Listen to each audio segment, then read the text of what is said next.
In April of 1992, a young man named Chris McCandless stepped off a rough gravel track near the town of Healy, Alaska, and walked into the bush.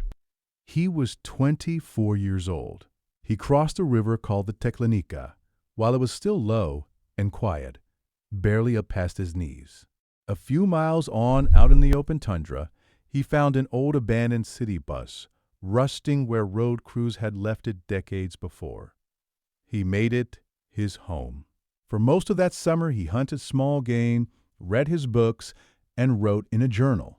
And when he finally decided to walk back out to the world, that same river had become something else entirely. Snowmelt and hard rain had swollen it into a gray, roaring wall of water. He stood on the bank, and he could not cross. So he turned around, walked back to the bus, and slowly starved. Hunters found his body that September. He weighed 67 pounds. Help was closer than he ever knew. It just could not reach him in time. I've spent a long time working rescues in country like that, and I want to tell you the thing that took me years to really understand, because it is the whole reason this video exists. People come to Alaska braced for the wrong danger. They picture the grizzly. They picture the cold that cracks trees in the dark. They picture a river or a cliff or a storm rolling off the mountains. And all of those things are real, every one of them. But none of them by itself is the reason Alaska kills you. The reason is distance. In almost every other place on Earth, when something goes wrong outdoors, a clock starts running in your favor. You call for help. Someone comes. There's a road, an ambulance, a trailhead an hour back, a neighbor with a truck, a ranger with a radio.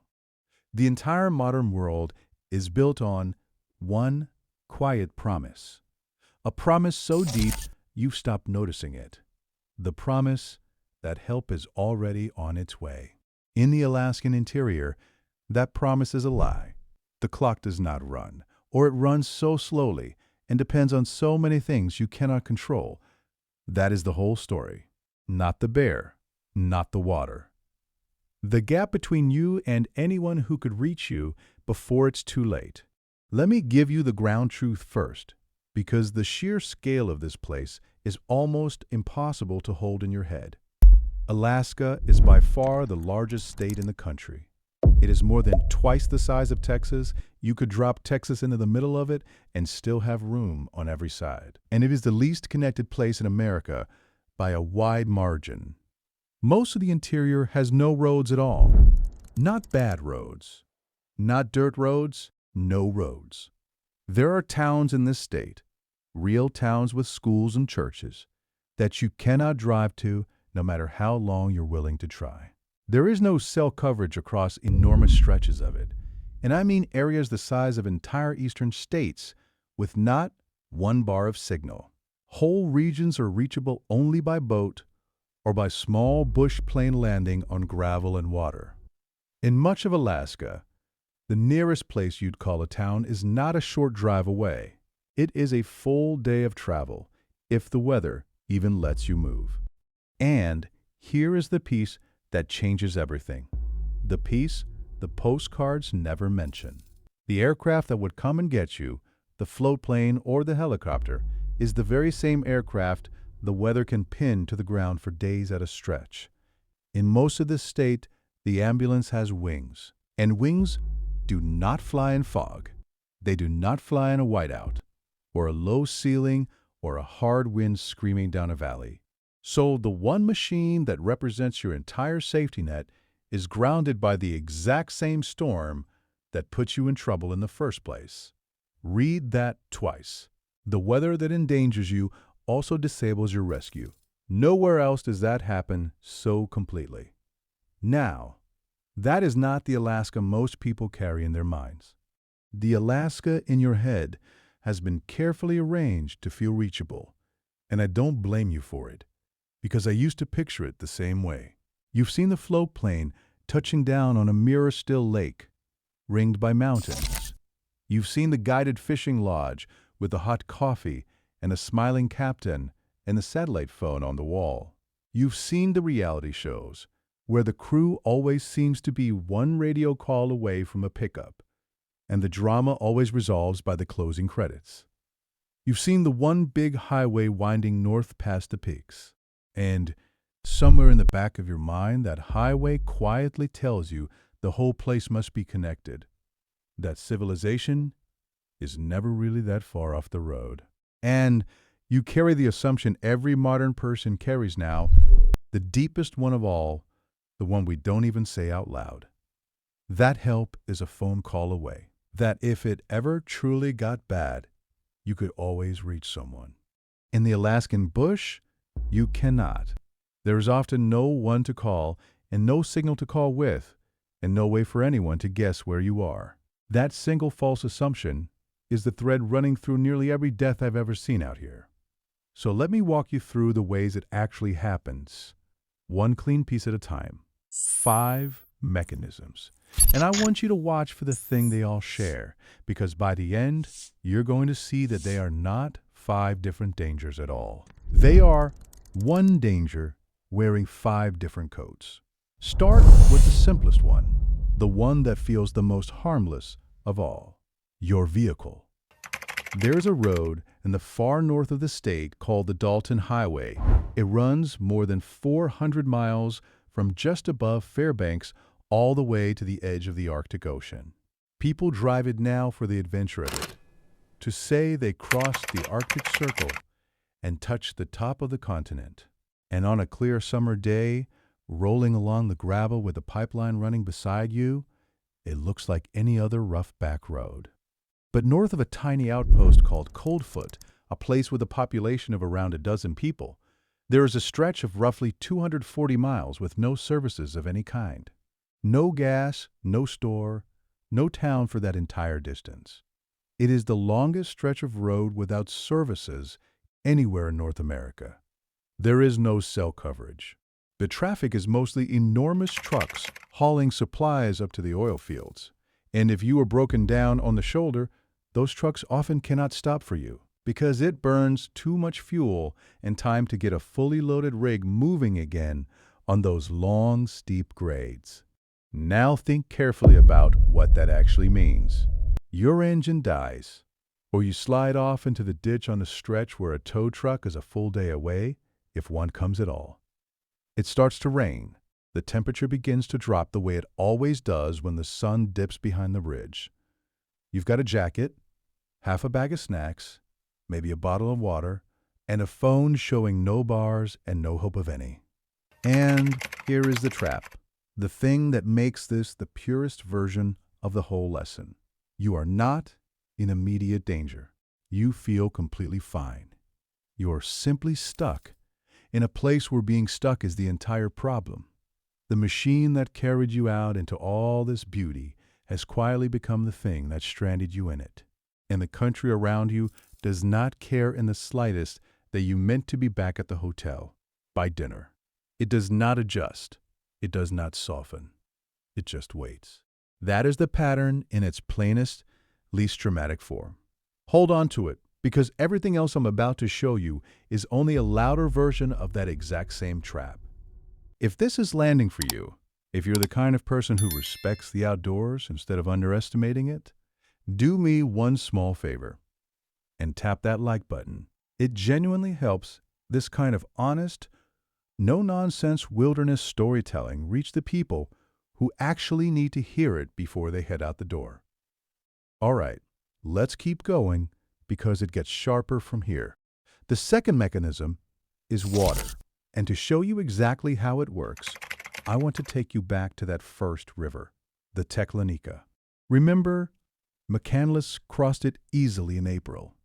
Knee-deep, calm, no trouble at all. And that is the whole misunderstanding right there. The one that gets people every single year. An Alaskan river is not a fixed thing you can trust from one day to the next. It is closer to a mood than an object.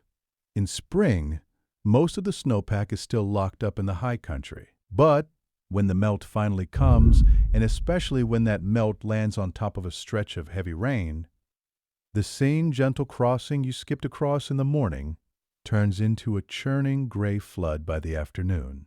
A lot of these rivers are fed by glaciers, so the water carries a heavy load of silt that hides the bottom completely. You cannot see where to put your feet. That water is so cold it pulls the strength out of your legs within seconds. It is faster than it looks and stronger than it looks, and it can rise while your back is turned without a single drop of rain falling where you're standing. Because the storm that swelled it is 30 miles away up in the mountains you can't even see. And here is the detail I most want to stay with you, because it turns this from a sad story into a pattern. In the years after the book and the film made that bus famous, other people began hiking out to see it. To reach it, they had to cross the very same river. And the river kept right on doing exactly what it had done to him. In August of 2010, a young woman from Switzerland named Claire Ackerman drowned trying to ford the Teklanika on her way to the bus. In July of 2019, a newlywed from Belarus named Veronika Nikanova was swept off her feet and pulled under in that same water on that same pilgrimage with her husband right there and unable to save her. So many people had to be rescued on that trail over the years, and enough of them died, that the state of Alaska finally sent in the National Guard and airlifted the entire bus out of the wilderness by helicopter, just to stop people from coming to it. Sit with that for a second. The hazard was so reliable, so patient, that the only way to stop the dying was to remove the destination. That is the water. You cross a stream at your ankles in the morning, and you come back in the evening to find it at your chest. And there is no bridge, and no one waiting on the far side, and no phone in your pocket that will do you any good. The river does not rise because it is angry at you. It rises because that is simply what the river does. You just happen to be standing on the wrong bank when the mountains upstream decided to let go. The third mechanism is the one that surprises people the most, because it does not need dramatic cold to kill you. In fact, the deep extreme cold is almost the safer kind, because it frightens you into preparing for it properly. The real quiet killer is a mild, wet, completely ordinary Alaskan day. The National Weather Service and just about every wilderness medic you'll ever meet will tell you the same thing. Hypothermia does its worst work, not at 40 below zero, but in the 40s, above freezing, with rain and a little bit of wind. Your core temperature only has to drop a few degrees before your judgment starts to slip. And the cruel part is that you don't feel it as danger. You feel foggy and clumsy and strangely calm. Your fingers stop working the zipper. You stop making the small, obvious decisions that would have saved your life an hour earlier. And you don't even notice that you've stopped. In the fall of 2005, a 54-year-old man named Stephen Lynch, visiting from Cody, Wyoming, went out for what should have been a short walk in the Alaska Range, southeast of Fairbanks. He got turned around, the way anyone can. He was wearing a cotton sweatshirt, a pair of jeans, and a light rain jacket. The temperature was hovering right around 40 degrees, and it was raining. That is it. That is the entire recipe. There was no blizzard, no fall to the ice, no plunge into a river, just cotton and rain and a wrong turn, and a single night out in weather that most people would honestly call chilly rather than deadly. He died of hypothermia before searchers could reach him. The trooper who worked the case said it plainly. Cotton is the worst possible fabric for cold, wet weather, because once it soaks through, it pulls the heat straight out of your body and holds you there. And it does not even take the fall or the winter. That same summer, in July, a 20-year-old man named Hezekiah Kelly and his cousin got lost hiking in the mountains north of Anchorage. They had no rain gear and no food. They were wearing tennis shoes and cotton and jeans. They ended up out in the open for close to 30 hours in nearly constant rain and cloud. At the absolute height of the Alaskan summer, wandering, crossing the wrong drainage, climbing passes, only to realize they were still lost. A helicopter crew reached his cousin in time. It did not reach Hezekiah. He died of hypothermia in July. I've turned people around on a gray, 40-degree afternoon while the sky above us was still perfectly calm. And I've watched the confusion cross their faces because it did not look like danger to them. And that is exactly the reason it is so dangerous. The day that kills you in Alaska very often looks like a day you'd merely grumble about, not a day you'd fear. The mountain doesn't need a monster to finish you. It just needs you wet and tired and a few hours from anyone who could dry you out. The fourth mechanism is the one almost everyone came here for, the bear. And I want to handle it very carefully because the bear is not a monster, and treating it like one is precisely how people end up learning the wrong lesson from it. In August of 2012, a 49-year-old man named Richard White from San Diego was backpacking alone in the Denali backcountry, out near the Teklanika River. He was not a novice. He'd noted more than 30 years of backpacking experience on his permit. He had taken the park's required bear awareness training before he ever set foot on the trail. He came upon a large male grizzly out on the open gravel bar of the river, and he stopped to photograph it, the bear. Going by the timestamps recorded on his own camera, appeared to have no idea he was even there for almost the entire time. It was simply foraging, moving along the brush and the berries, doing exactly what a bear is supposed to do in its own front yard. White took 26 pictures over roughly 8 minutes. The park's rule is that you stay a quarter-mile away from any bear. He was inside 100 yards, and in the last few frames on that camera, the bear finally noticed him. What happened after that was the first fatal bear mauling in Denali's recorded history, going back nearly 100 years. Now here is the part that belongs in this particular video, the part that makes it about distance and not about teeth. 3-day hikers found his backpack and the signs of a struggle that same afternoon, and they hurried back to raise the alarm. Rangers got up into the air by helicopter within just a few hours, which is about as fast as this country ever allows. And even then, even with an aircraft and trained, experienced people moving quickly, they could not simply recover him because the bear was still there, standing over the site, circling the Rangers in the failing evening light.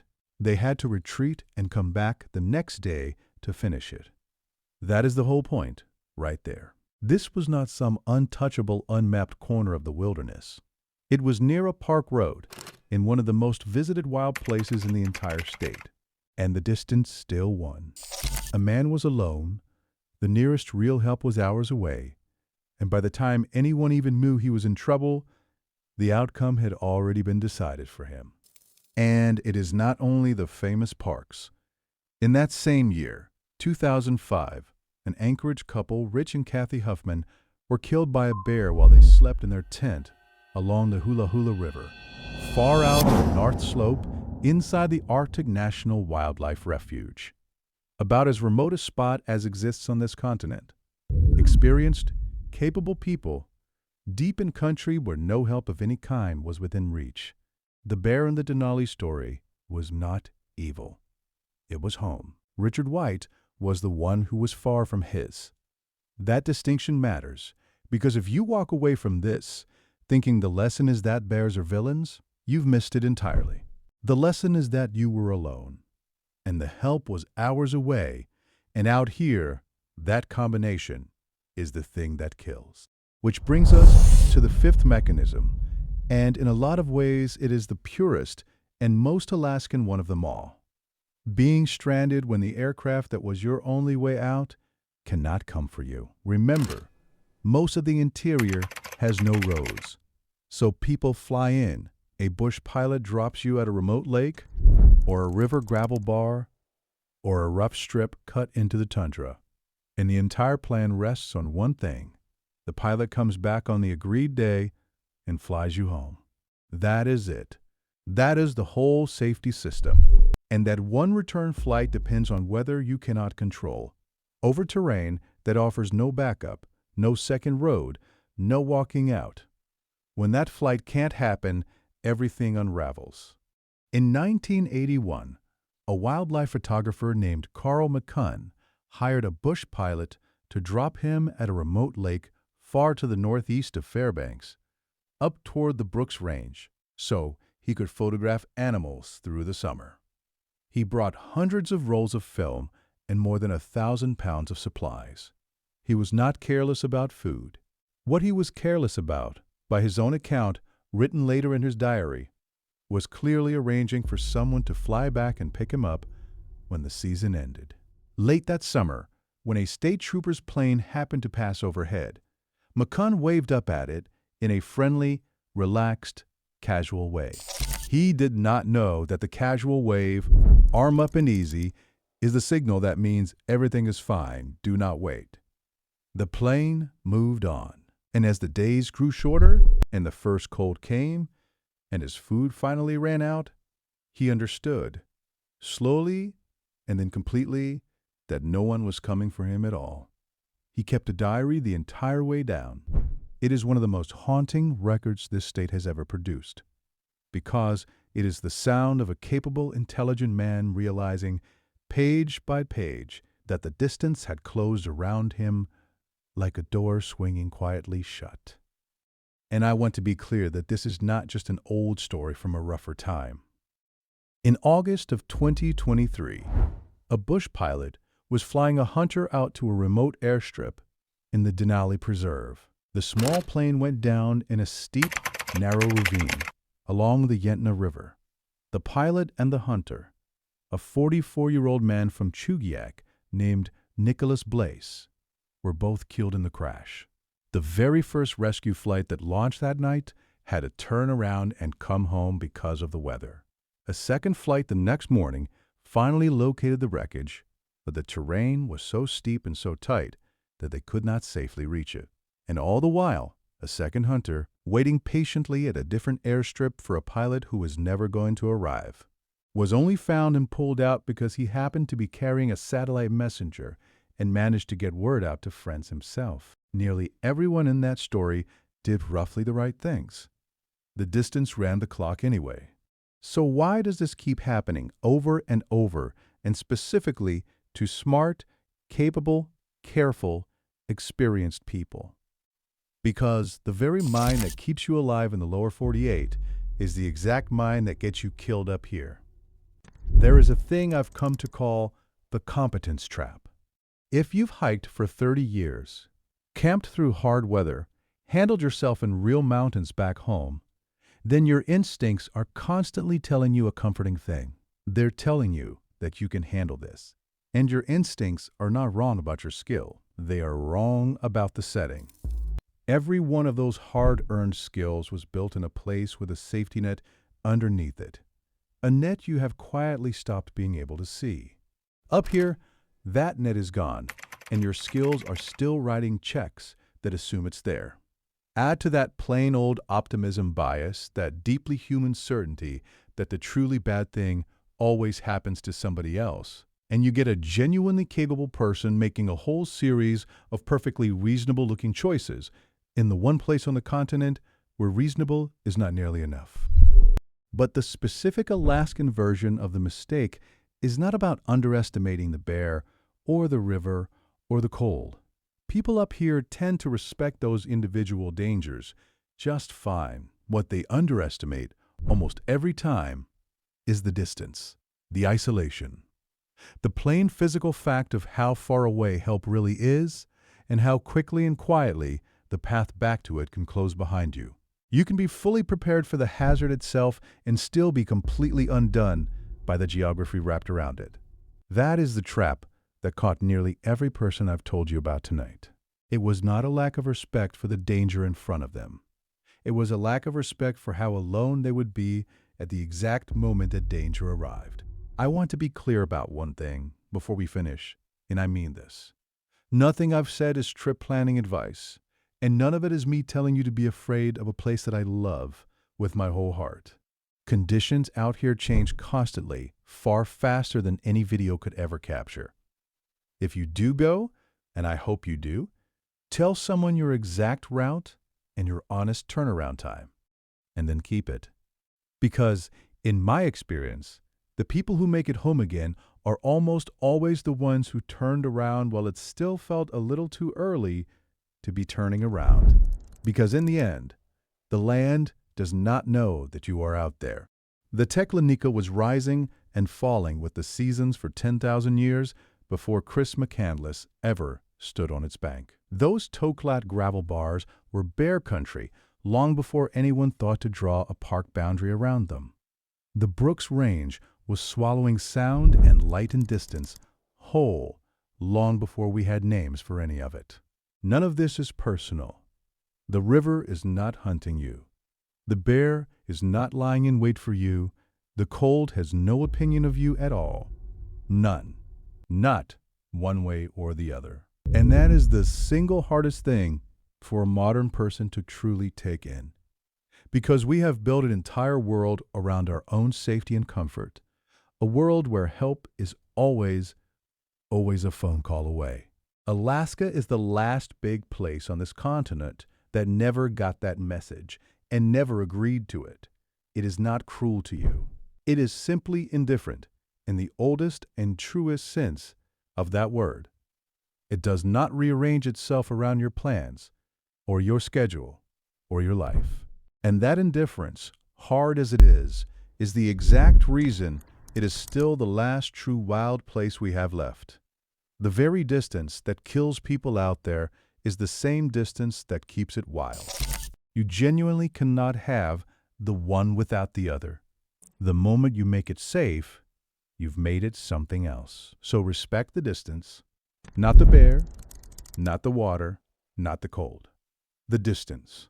Because out there, more than anywhere else left on this continent, no one is coming for you. Not fast enough.